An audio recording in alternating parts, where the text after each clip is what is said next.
అవునా కాదు?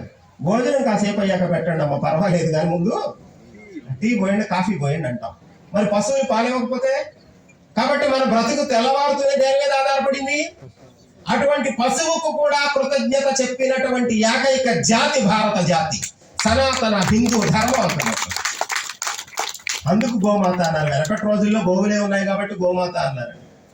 ఇప్పుడు మనం గోమాతను తప్పించి మీకు టీ కావాలంటే, టేస్ట్గా కావాలంటే ఈ ఆవు పాలతో తాగితే బాగోదు అని గేదెలు కట్టేసి గేదె పాలు పిండి బజార్లో బలవంతంగా టీలు తాగిచ్చి వాళ్ళు వ్యాపారం చేసుకున్నారండి.